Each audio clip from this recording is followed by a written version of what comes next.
Welcome to the Underground, the Steel City Underground, the black and gold standard for Pittsburgh Steelers coverage. Now, here are your hosts, Joe Kuzma and Brian E. Roach. Hello, everyone, and welcome to another edition of the Steel City Underground podcast. My name is Joe Kuzma, and joining me today, my partner in crime, the Ramon Foster to my Marquise Pouncey A1, Mr. Brian E. Roach. What's going on, Brian? It's a beautiful day. This is my favorite comparison that you've ever done. Is it because you like Ramon or you like Marquise, or is it because they both got paid? It's because they both got paid and they're both O-linemen. I know. It's a glorious day when we get to talk about offensive linemen. This is almost the offensive lineman show, but we're going to be talking free agency today.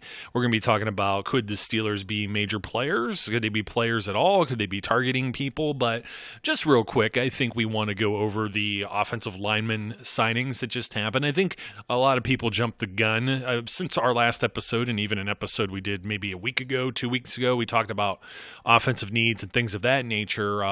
You know what? I didn't necessarily see Pouncey getting extended. We were talking about bringing BJ Finney back into the fold, which they tendered him for like $3 million something, and all of a sudden everyone was I don't know, they were reading into things. Oh my God, he got paid more than Ramon Foster ever got paid. This is the end of Ramon Foster. I'm thinking to myself, why would this be the end of Ramon Foster? We talked about this before. Ramon Foster, I mean, it doesn't really mean anything that he's the player rep, but it still means something. It means he's one of the locker room guys that people go to. He's a leader there. He's a veteran, and there's no reason to move on from Ramon Foster. It's not like he's old or washed up or anything like this, or you're gonna roll right over the BJ Finney and then have nothing in the coffers right now, so to speak, which we talked about prior with like a Gerald Hawkins or Chuck Okorafor or any of these guys. You got a couple tackles. Filer, I guess, could play guard or tackle or whatever he could play, and there's not a whole lot there. So BJ Finney was still a priority signing because he's also a backup center, and that's the way I felt. I'm like, this is just insurance in case they can't get something done with Ramon Foster, and before free agency even starts in about a week or so, they got something done with Ramon Foster, and then they got something done with Marquise Pouncey. 2 years for Ramon and 3 for Pouncey. So we're looking at what now?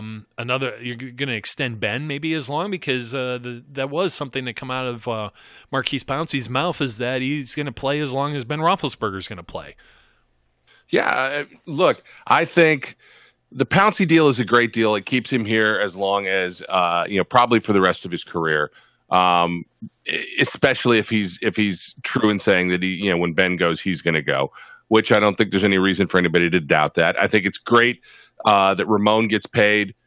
He's been a very high-level performer and underrated over the past few seasons. These guys are the glue of the offensive line, along with DeCastro. And it's just well worth it. I think people were jumping the gun when Finney got his tender, the second round tender for him as a restricted free agent. I think people thought that meant Ramon wasn't going to get a deal. Obviously, that's not the case. The Steelers are doing something very smart. It's really hard, as Zach, the Professor Meckler, tweeted out earlier today. It's hard to underemphasize the importance of continuity along the offensive line and keeping these guys in place, keeping that camaraderie and that synchronicity amongst them is very important. So I think this is all good stuff. It's not sexy, even though some of us think the O-line is sexy. Yeah, you and Zach in particular. There's nothing wrong with that. I mean, you know what? I was just having this conversation. Actually, I have a friend who's a Denver Broncos fan, and we were actually talking in the back rooms about they happened to come up because of the Case Keenum trade, and obviously they got Joe Flacco now, so Keenum going to the Washington Redskins and basically kind of a salary dump type deal there. And I was talking about it because I'm like, are they really going to, a lot of fan bases don't realize, you're seeing some of the negative comments, like some people are like, you got to hold on to whatever scraps you need to hold on to or whatever be the case. And it's just kind of like, Really? Oh, this is a sinking ship. Really? I talked to my buddy who's a Broncos fan. He's happy they won a Super Bowl a few years ago. You don't know how rare that is. Now, the Broncos have had a bit more success than a lot of other NFL franchises, but not as of late. So they missed the playoffs. Obviously, they beat the Steelers, so he got some bragging rights this season. And you look at a team like them, and it's just like, dude, can they afford to just keep blowing picks on like quarterbacks when they have so many other needs? The Steelers don't have, as much as people want to say they have all of these different needs, these kind of signings for the offensive line are things that teams like the Denver Broncos wish. Now, they went and they poached Mike Munchak, which is going to pay them dividends, obviously. And that's what I told him. But it's like, that's all I hear him saying. He has regrets over taking Chubb over Quentin Nelson last year, who ended up going to the Colts, and things of that nature. And it's like, when you have the Steelers, well, you had Munchak, who was a wizard at, coaching these guys up and things of that nature. But it's one of those things where the offensive line, like you said, they're the glue. They make the running game go, whether it's Le'Veon Bell, it was Le'Veon Bell, I should say, whether it's James Conner. How about that? Did you see that? Did you see my tweet earlier in the day about it was the NFL, and they had this little alert out about finding a compliment for James Conner now that Le'Veon Bell's gone, or Le'Veon Bell. I'm trying to find the exact wording here because I saved it. My thought process here was, I'm like, are you kidding me, NFL? Here it is. With Le'Veon Bell out the door, does Pittsburgh need to find a new complimentary option to James Conner? Since when was Le'Veon Bell ever complimentary to James Conner? He didn't play all of last year. It's almost like, who's writing? Are these the same people from that Jeopardy clip where they ask all the football questions and nobody knew? None of them know the answer. None of them knew the answer. It's just crazy. So as you were saying, the offensive line is the glue. So, other teams like my buddy and his Denver Broncos would kill to have the situation the Steelers have with a Marquise Pouncey, with a Ramon Foster, with a BJ Finney, with a David DeCastro, with an Alejandro Villanueva. And we'll talk here in a second about Marcus Gilbert, but it's like this, they don't realize it's like the Steelers, okay, they didn't make the playoffs this past year. There was all kinds of different things that happened. It doesn't necessarily mean they're out of the mix, so to speak. You know what I mean? It's like, if it's a sinking ship, there's only like one hole to plug instead of five. Yeah, just like I said, this is building the foundation. This is keeping the foundation strong. You build a house from the ground up. That's how you build your offense, from the line up. This is a line that is well put together and is going to benefit them, for another couple seasons now. Absolutely. So speaking of which, I did name one name out of all of that. And today's article or today's podcast or show kind of focuses on NFL free agency. And we're kind of gleaning off of something here, which, I just flat out admit that we were reading Ray Fittipaldo's article from the Pittsburgh Post-Gazette. And we both talked to each other and we said, you know what? This would be a good topic for a podcast. So, Ray, thank you very much for the great article, because there's some solid information in here, and go ahead and give him a visit or a follow on Twitter, and go check out the website there as well. Give them a little bit of a plug, because there's some good stuff here, and obviously we'll add more commentary than what Ray can put into, X amount of words in an article.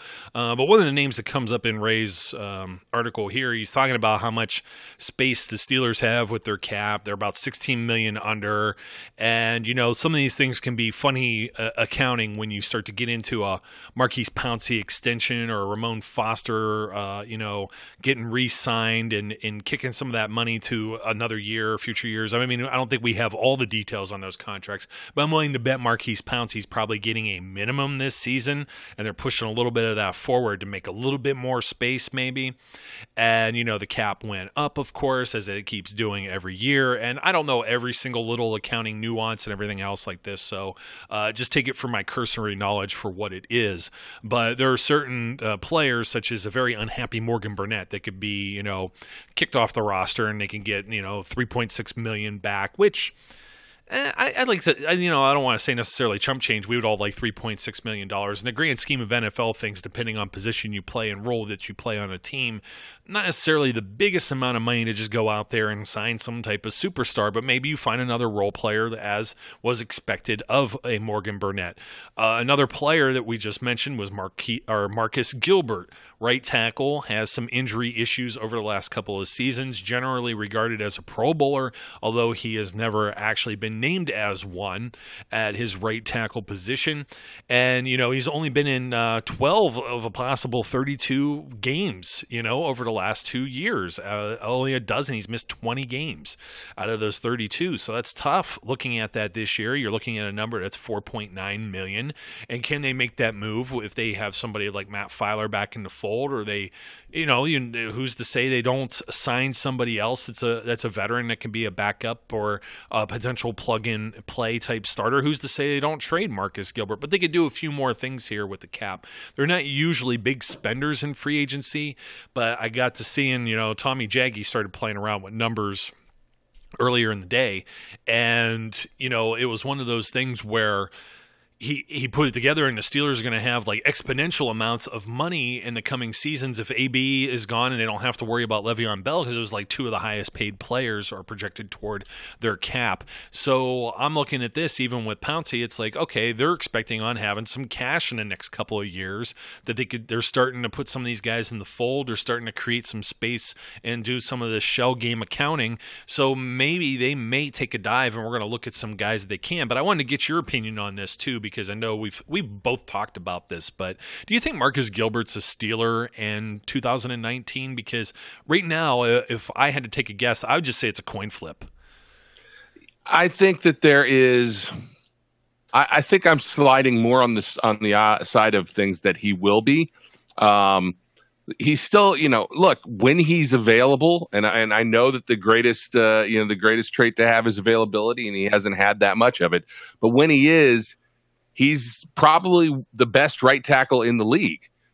And, you don't just get rid of that for nothing. I mean, they've got him under contract for another year. It's not that big of a $4.9 million would come to the cap, open up.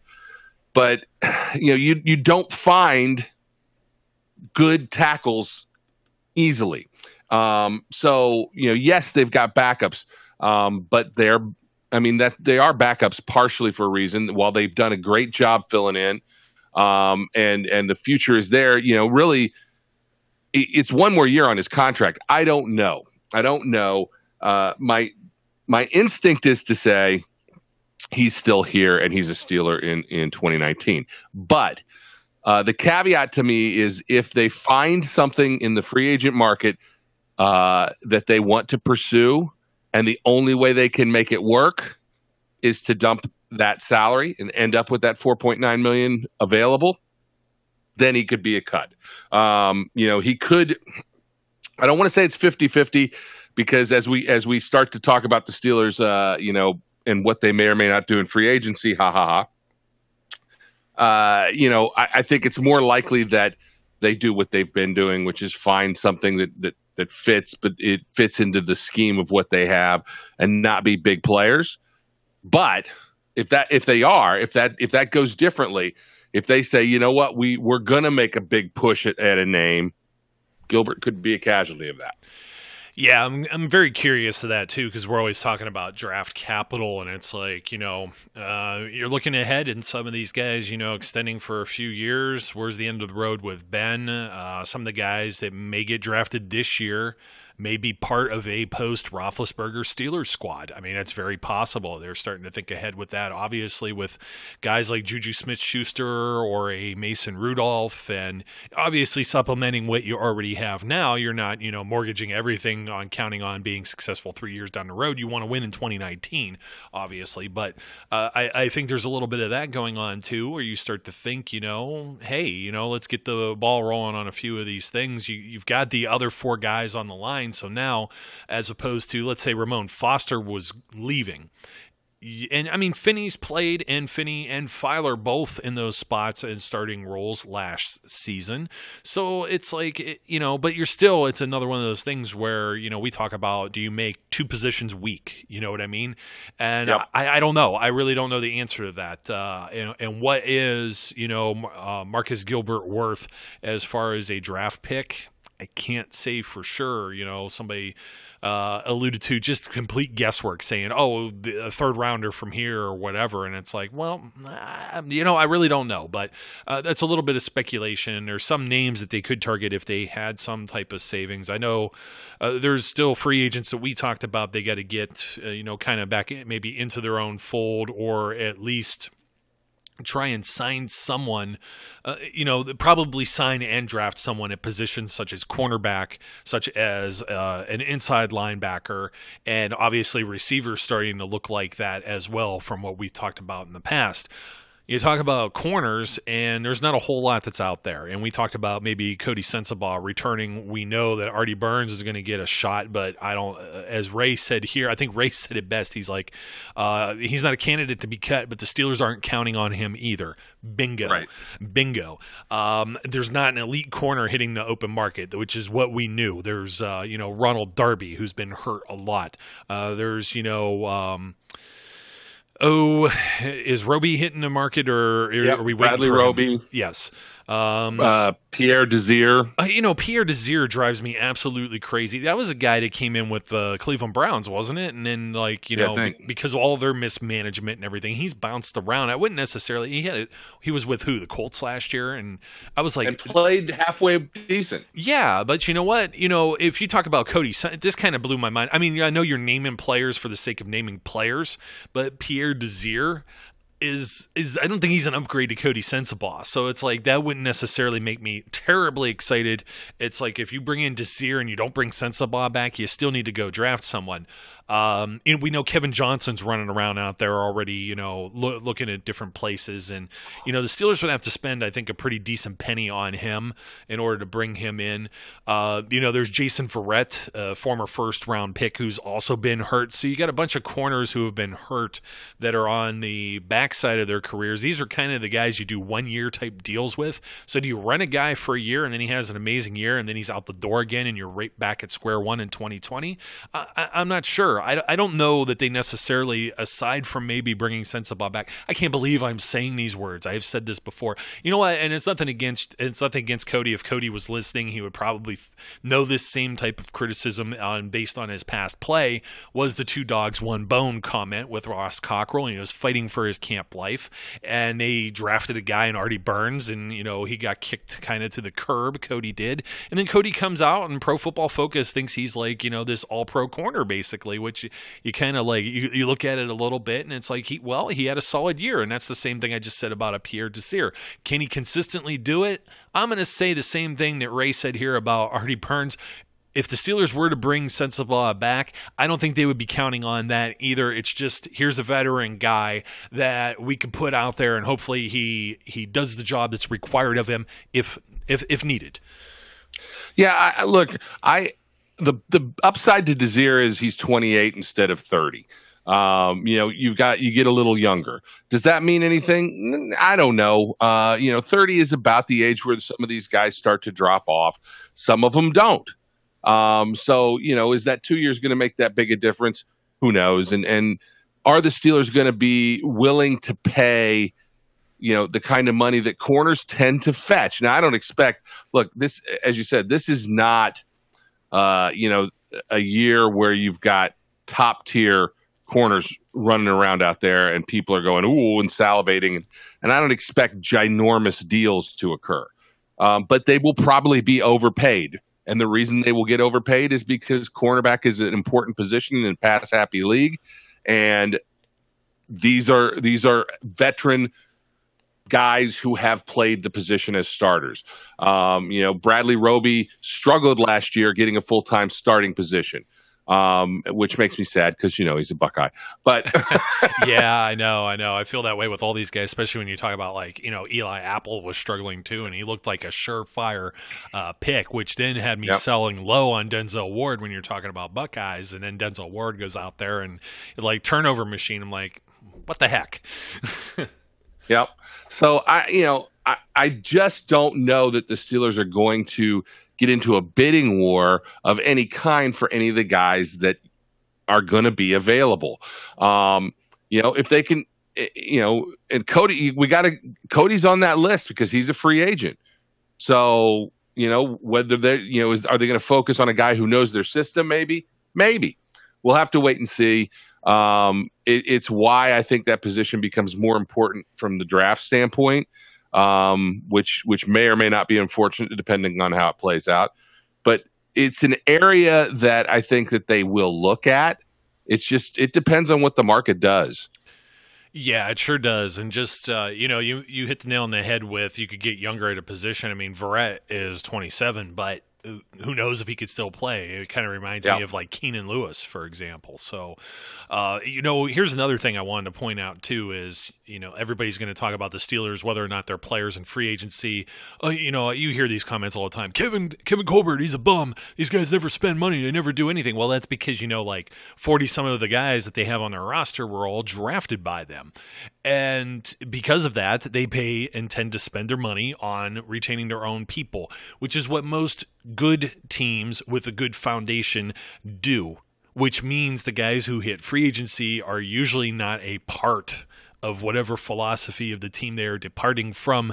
It's almost like one man's trash is another man's treasure. You have a few exceptions to that rule in some cases where simply a team cannot afford to keep. It's like, hey, do I keep A or do I keep B? They may have two players. One they might have to franchise tag, or one they may have to give a big contract to, and the other one they just have to say goodbye to because they don't have enough cap space. And that's the rare occurrence where you have a handful of top tier type players available in free agency. Otherwise, you don't know. A lot of times you're paying for possibly past performance. This is why the Steelers aren't the biggest players, obviously, because a lot of times they don't have the cap room. They hadn't had the cap room because they had been spending it on Antonio Brown or Le'Veon Bell. And, there's all that speculation with Bell, too. It's like, we've said the same things about AB. AB is going to get traded, so he's not going to hit free agency. But what about Bell? A lot of people are saying, he's overweight and out of shape or something. There's rumors of that going around and how that's going to impact him. Somebody will show him the money, and then we'll find out if he's for real or not. And so I just kind of wanted to throw that out there because, I know that's going to come. Somebody's going to say it. Somebody's going to be in the comment section. Oh, they're going to bring up Ladarius Green just because, there weren't other free agents the Steelers have brought in. They've swung and missed, but how much have they really spent on like a Morgan Burnett? Morgan Burnett got hurt, unfortunately. Lance Moore, much the same type of situation where he got banged up and lost his starting position to someone else. And those are the type of things that just happen because, like you said, the best ability is availability. So, I mean, they're going to try. Mike Mitchell, I don't know, maybe...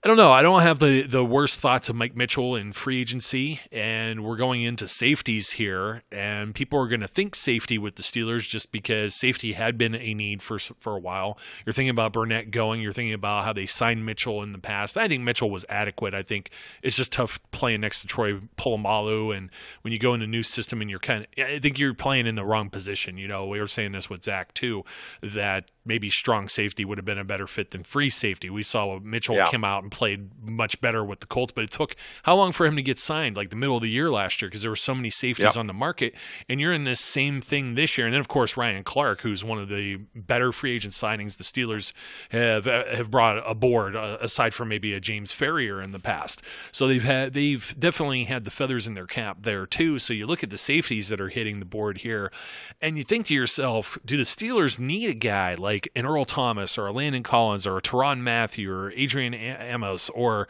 Clinton Dix? And it's like, those are just some of the guys. Then there's Eric Weddle, who I don't think you should touch with a 40-foot pole. That guy wanted to go play for a contender. No, thank you. Don't want to spend the kind of money on a 34-year-old safety. I always thought he was probably a pretty good player. Always had a nose for the ball, tough guy. But you know what? Sorry, not sorry. It's just, is his ceiling? Is he already hit the ceiling with his father time come knocking? Usually not very good things happen with safeties when you're into your middle 30s already. So you look at some of the other guys. I can't believe the Giants are allowing Landon Collins to go out there. And Earl Thomas, he gave the double birds when he left Seattle getting hurt, coming off an injury. The Packers traded away Clinton Dix. Tyrann Mathieu was cut last year. So some of these guys are like discarded, and some of them have a lot of value. I would love to have some of these guys, one of these guys on the roster, but then what do you do with Terrell Edmonds? What do you do with Sean Davis? I think they're versatile enough to play all over, but they've been starters and entrenched, well, Davis, wherever you put him, I guess. So, what do you do there when you add one of these other players to the mix? Do you take your first-round pick from last year and you cut his snaps in half after he's pretty much been an Ironman and played on the field entirely, plus spend the extra money so maybe you don't have it to retain somebody else that you want or grab another priority free agent? As salivating, as interesting as this looks, unless it comes with the right price tag, I don't know that they could take a dip here into the safety market. And we also talked about what they already had on the roster. I don't think that they have to. No, that's the key. I just don't think it's necessary. Look, they may release Morgan Burnett, but they may not because he's under contract. And while, you don't want an unhappy player at this, and he doesn't want to play the position that he ended up being put in because he wasn't available and he lost his starting job to Terrell Edmonds. Look, you don't want your rookies to regress because your rookies are your future. And, so you've got two young guys in Sean Davis and Terrell Edmonds. Davis has now played two safety positions over the past 2 seasons. Do you want to move him again so that he's now flip-flopping again? Because that's what you're going to do. If you bring some of these guys in, you're going to have to make a decision. Well, what are we going to put Sean Davis? You get a guy like Landon Collins. Landon Collins is a box safety, right? He's much better playing up towards the line, and that's where we have Terrell Edmonds. So what are you going to do? Say, okay, we're going to take Terrell Edmonds' snaps away. We're going to make him the free safety and take Sean Davis's snaps away. It's not a position of need at all. And I look at this and think, is there even a remote reason to jump into this market? I've seen people out there, we have to sign Landon Collins. Why do we have to sign Landon Collins?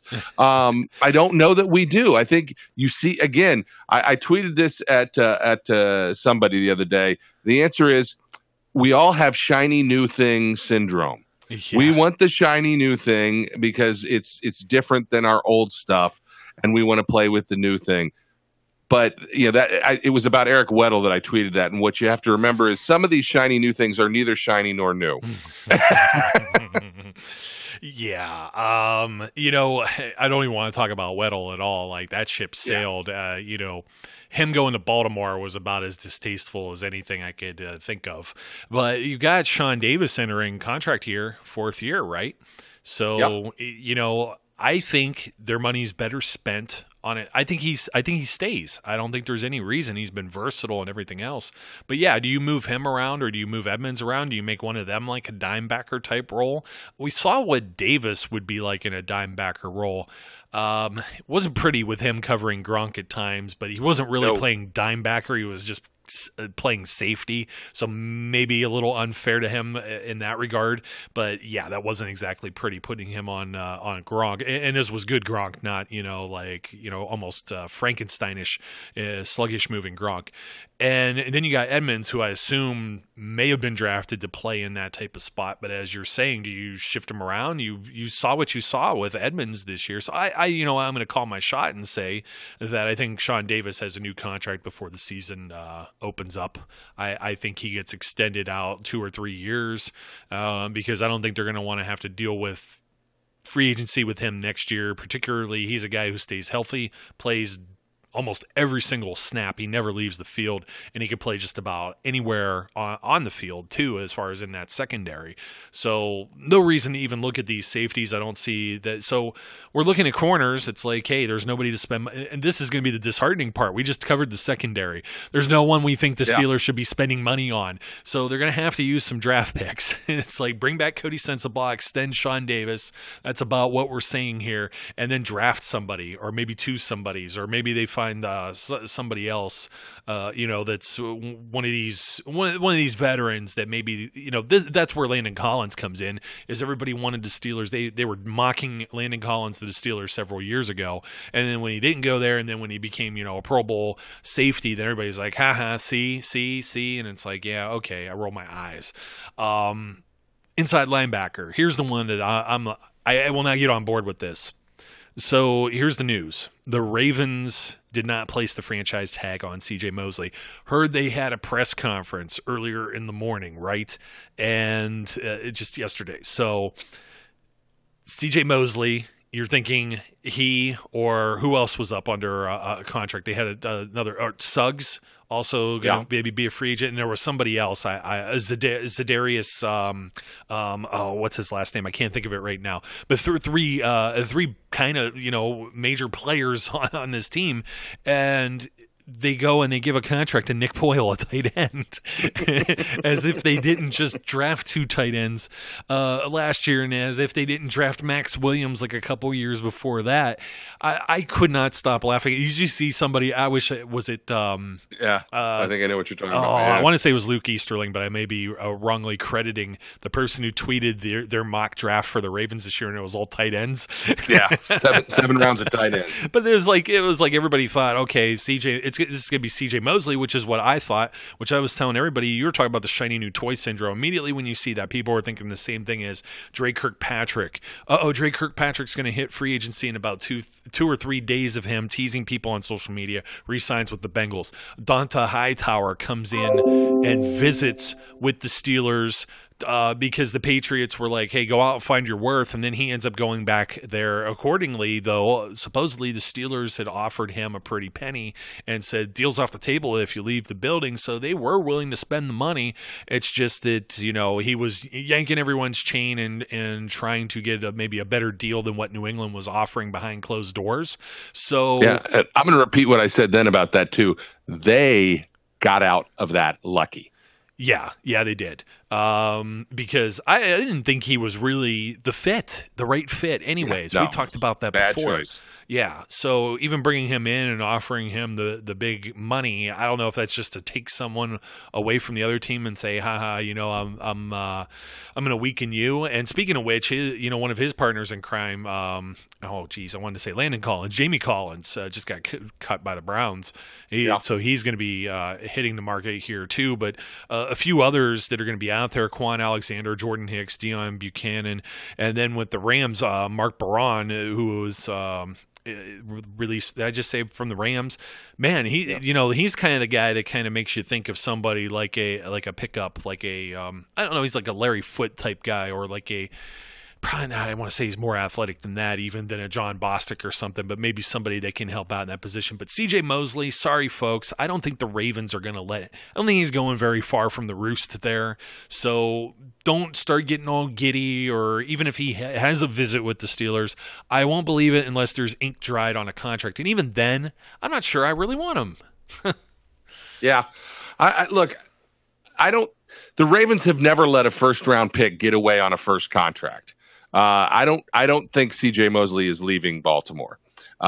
Even though they're going to they may let him test free agency. And yeah, it's a suitable comparison to bring up Hightower, because that's the way I look at this, is them going, go find out how much you can get, and we'll deal with it then, as opposed to anything else. Now, there is a name on this list though that I like. And while I don't want to put it in terms of Potsy Ferrier, because that was probably one of the better free agent signings the Steelers have ever had, and I don't think he's that going to come in and make that kind of impact. Jordan Hicks is an interesting player to me.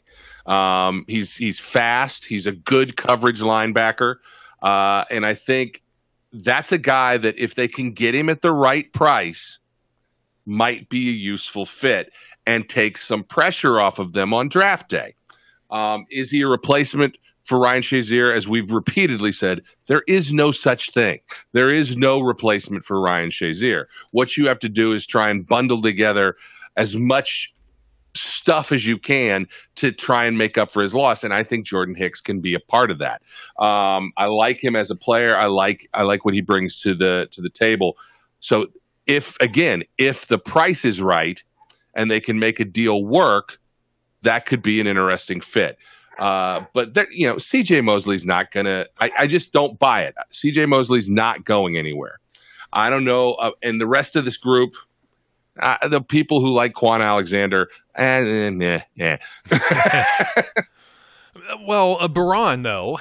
Originally drafted as a safety, though. Originally, we're talking about a dimebacker type thing. Here's the other tough sell, and we were all discussing this as we do. And it's the amount of snaps that everybody wants to throw around Dimebacker. It's not like a starting position. You're asking someone to come in that's a veteran that may have started somewhere else to basically take a reduction in play. And then that reduction of play, obviously, are you going to spend a high dollar for somebody who's not on the field? It's tough to sell both ways, whether you're management or the player. That's why I always feel that position is more than likely going to be manned by a cheap veteran, or more than likely a guy who's very hungry, or as my basketball coach used to say, hungry, a hungry player.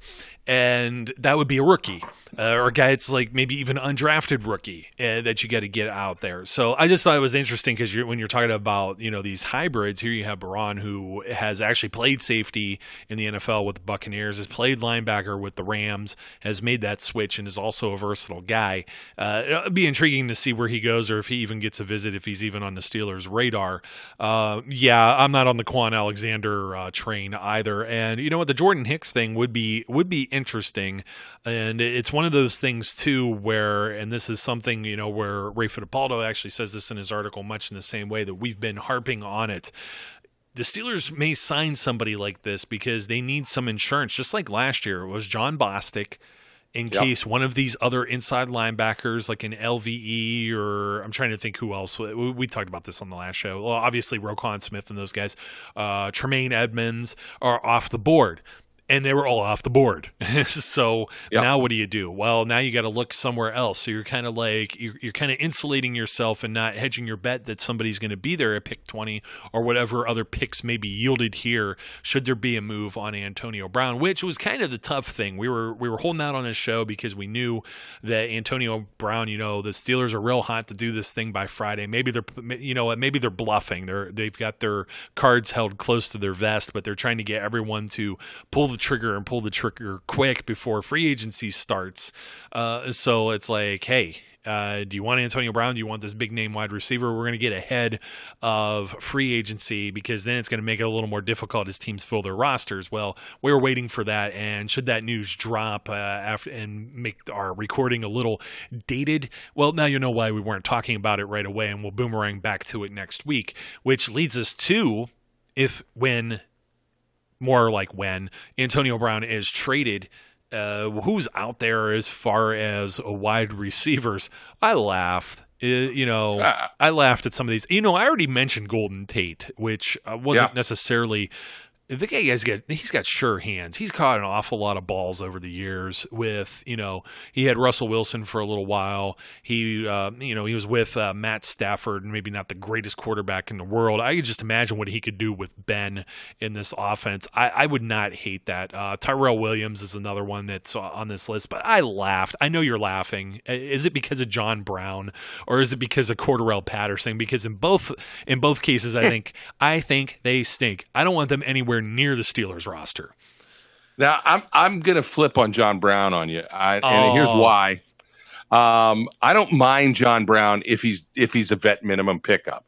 All right, if nobody wants him, I'll bring him into camp. I have no issues with that. But here's the thing: I can't even say his freaking first name. Cordarrelle Patterson. When he has, the Patriots were able to use him to a certain impact for some trickeration, as people say, doing some reverses, doing some other things. The guy can't catch the daggone football. I was just about to say, do you want another Darius Hayward-Bay? I was actually going to call John. I was going to call John Brown Justin Hunter. Yeah, well, except I think he's a little faster, and I think he actually can catch the ball a little better, but. Remember, when you've got I'm sorry. True. When you've got Joe Flacco, the cripple, throwing to you all year last year, and then a guy who can't throw the damn football. He means Lamar Jackson, for those of you who aren't reading between the lines. I'm sorry. I'm willing to give John Brown a shot because, he had a nice year a few years back with the Cardinals, and I think he has some value, but not at any high price. This is not, hey, he ain't young money, so I'm not willing to spend too much. I mean, he's not old. No. But I'm just not willing to spend much on him. I don't want Cordarrelle Patterson. I'm not interested because, again, now you just have a younger Darius Hayward-Bay, and I'm not paying a lot of money for a guy to be a special teams gunner. So I don't hate, and you talk about Golden Tate. Look, I don't hate Golden Tate. Golden Tate came out of college, and people were comparing him to Hines Ward, and saying he's a Hines Ward-like guy. All he does is keep catching the ball. He did not put on a great show in Philly after the trade. But again, I don't really know how to analyze that because he had limited time to learn the offense. You got to get in sync with Nick Foles or with Carson Wentz, depending. I can't remember whether Wentz was hurt by the time he got there or not. It's just a weird situation, and he never really got in sync there. But if you bring him in so that he's got a full off season, full set of mini camps, full training camp, I don't hate it. When Antonio Brown is gone, they will need some kind of presence in that room that is, more of a veteran presence. And I know DHB is there, but I don't know whether DHB is going to be there or not as we get to that point. And Golden Tate's a guy that I don't hate in this scenario. But this is, if I thought the Steelers definitely were going to do something, it probably would be some receiver. But again, it's not like they have an open wallet here. They have a limited, they have a limited amount of money they can spend, and they just spent some of it, and they're going to probably spend some more to extend some other guys. Now they may gain some back when they do Ben's extension, but it's not going to be dramatic. If they cut some guys, they may gain some back. But again, as you said, what if they extend Sean Davis now? What if they do a couple other things? They may cut the available cap space that they have to spend now, and that's what they do in order to keep their own guys, as we've said all along. So it all is going to depend on whether the bidding wars get out of hand, whether people go nuts and overpay, which they always do. In every free agency season, somebody overpays for somebody. So we'll just have to wait and see. For my money, if they could get somebody like Jordan Hicks and pick up a Golden Tate or a John Brown and fit them in cap wise, I would feel like that was a pretty successful free agents season for them. Yeah, I looked up John Brown, and I'm looking at his years in Arizona, and okay, so, I mean, I guess it all depends on who's throwing you the ball in the desert there, but 48 catches on 102 targets his rookie year, and that's not very good. 47.1 catch percentage. He went up to 64.4 the following year, 65 receptions, 101 targets, not shabby, 1,003 yards. That was his biggest season by far. Played in 15 games. Played in 15 games in 2016 there as well. Only 39 receptions, 73 targets, 517 yards, only 2 touchdowns. Going to assume that was, Bruce Arians getting Carson Palmer pretty much knocked out of the league. And then, of course, 2017, only 21 receptions, only appeared in 10 games, just missed 300 yards by a single yard, 3 touchdowns. With the Ravens, 42 catches, 715 yards, 5 touchdowns, which is actually pretty solid for the Baltimore Ravens in that offense, which is why I was surprised that, they're moving on from him, even though they had stuck by, like Mike Wallace and guys like that in the past. Although they are basically, like we were saying, they're kind of now retrofitting everything to Lamar Jackson. So I don't know. It'd be interesting. The more interesting thing is that John Brown's only 5'11". We're not talking about giants here, and Golden Tate is 5'10". John Brown's going to turn 29. Golden Tate's going to turn 31 before the season starts. So, you're looking at 2-3 years tops if you're signing one of these guys. And I looked up Golden Tate just out of the morbid curiosity of seeing who was throwing him the ball. And Matt Stafford had thrown him the ball. Let me see. He had 113 targets thrown his way between 4 quarterbacks, basically. And one of them was Matt Castle. There's only one attempt, so that doesn't really count. And then there's Matt Castle. I can't believe I'm surprised he's not in the Alliance of American Football. Matt Stafford, he caught 44 balls from Stafford, 19 from Wentz, and 11 from Foles. And all of the quarterbacks that he worked with, we're looking at a 64.7 completion percentage, targeting Tate 63.3, 78.6. His yards per reception obviously went down in Philly, and that, of course, is you're going out there, you're working with new players, you're working with a new playbook, and then, of course, the quarterback gets hurt, and now you're working with a different quarterback. Now all the timing and everything now it gets reset once again, and I think he was capable of doing it. I don't know. It all depends. I mean, it depends. The magic thing is, what's the magic number? What is the bidding war? What is the cost for all of these players? But these are the positions that are considered positions of need. The one thing I'm kind of surprised is that Ray didn't dig into, and there's not a whole plethora of like edge or outside linebackers out there, but we were just talking about Justin Houston. And Justin Houston's probably someone that's going to command a pretty hefty price tag out there in the free agent market, which he's set to hit here come in another week. Other than that, I'm not sure if there's a whole lot of guys that fit the Steelers scheme that fit like maybe a 3-4 that are going to be a free agent, other than maybe adding some depth. You know what I mean? There's not anybody that's going to come in and, let's say, start over Bud Dupree. There's definitely not anybody starting over TJ Watt. No, look, if for some insane reason everybody decided that Justin Houston was John Houston and was 9 billion years old or dead, and therefore didn't choose to sign him, and so the Steelers could sign him for a real cheap deal. Hey, yeah, I'll take Justin Houston, and maybe he would start over Bud Dupree. But that's not going to be what happens. He's going to be a very expensive signing. The Steelers are not going to be at play there. And that's just the realistic nature of it. They have guys like Anthony Chickalo that they may have to consider whether they're going to re-sign. But anybody that they're going to look at is going to be that kind of player for edge guys. It's not going to be somebody that's going to come in and make this massive impact.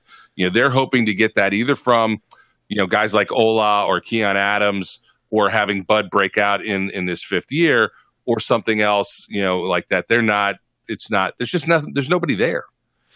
No, the other thing you're looking at, we've mentioned this on the program before, a lot of people are like, you're paying too much money for Bud Dupree. Do you want to pay too much money for a clone of Bud Dupree? Because that's what Justin Houston would be in the Steelers defense. It's exactly what he'd be. He'd be dropping in the coverage more often and give you 8 or 9 sacks in a year. If he has the ability to be able to do that and stay healthy and stay on the field as well. He's also 30 years old and approaching 31 in January. So, he's 30 for most of this year. So how much more is in the tank there? I don't know. He who shall not be named number 92 on defense. He played until he was like 52 or something like that. So you just never know. But by the way, on Ray Fittipaldo's article, I was reading the very first comment on the page.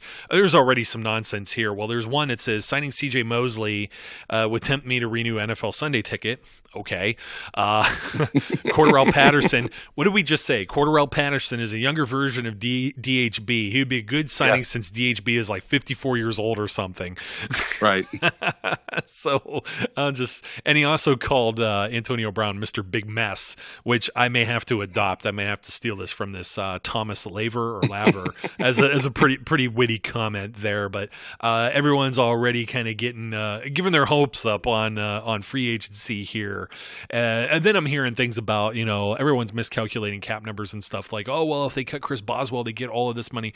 There is dead cap space with certain players. They don't get all of the money that was owed Antonio Brown instantly back for 2019 to spend on someone else should they trade. There is dead cap money, guaranteed money that has been adjusted and moved around and this, that, and the other thing that, you have to go on some of these websites that if economics or accounting were boring subjects to you when you were in school, this stuff will bore you too, and then you'll wonder why. Like, we kind of put an asterisk to some of this. So the Steelers don't have a whole lot of money in 2019, but what they may be able to offer one of these players is this is more than likely within their own house and doing some of the extensions, is kicking that can down the road when they are going to have some of this money roll over. The cap's going to go up. It keeps going up every year. Collective bargaining agreement's going to be around the corner too here, so another couple years.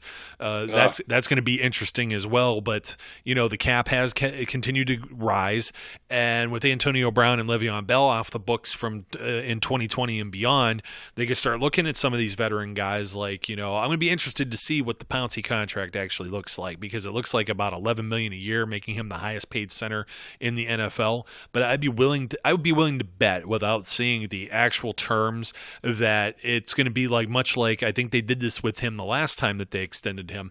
It was only like a six-figure $800,000 or $900,000 contract, and maybe there was a little bit of a signing bonus or something on it, but most of the other stuff was prorated into year 2 and year 3 at a much higher dollar amount. I'd be willing to bet that's kind of where they're maybe figuring and doing some of their accounting if they're looking to be a player in free agency this year. So if we knew those terms, we may have a better idea of that. So is there any other position or anything else you think that they're going to really be looking at, Brian? They already have McCrane and Boswell that are probably coming to camp as the kickers, as much as someone's going to be talking about that. They could bring in undrafted guys or one of these veterans that are moving around or from the Alliance or something if they're looking at a punting competition, because Jordan Berry is an unrestricted free agent as well. So you look at that on the special teams side. We talked about linebackers. We talked in the past about either side of the line, offensive or defensive. Not really. No quarterbacks. Not really. Maybe like a cheap free agent running back or something like that. Tight end, we didn't speak about. Jesse James, he could stay. He could go. They kind of, they tendered Grimble. They keep Grimble around maybe for another year just to ensure themselves and see if anybody falls maybe in the draft. But I don't see anything that's too enticing at any of those other positions where, the signings we're going to see is probably going to be along the lines of when we see something like 2 weeks after free agency started and Justin Hunter is signed, like we saw a couple of years ago. Yeah, they may try and find a veteran running back. I don't think that there's really much else they're going to look at. Wouldn't surprise me if they got a guy, if they picked up some guys and brought them in as competition in camp, just to kind of see what they may have. But I just don't think there's going to be a lot of play. There never is. The Steelers aren't big free agent guys, and for as much as folks would like them to be, they have their way about them, and that's what they're going to do, and that's build through the draft and keep their own guys and fill in with veterans, and that's what they're going to look at here, wherever it may be. Yep, I agree. So be interesting to see as that rolls around. We're going to keep our ears to the ground here on the Antonio Brown deal, see what's going to happen, see what they might get for him, and see what that's going to yield for this team and organization's future. So once again, Brian, thanks for joining me. Absolutely. And, it's always nice to be the Ramon Foster to your Marquise Pouncey. I like the way that sounds, except I don't have a twin running around anywhere. If I do, watch out, folks. The world is not a safe place if there's two of me running around. So until next time, that would be me. My name's Joe. His name's Brian. We encourage everyone to be safe, be good, and we'll catch you later. We would like to thank you for listening and remind our listeners to follow us on social media and our website, www.steelcityunderground.com.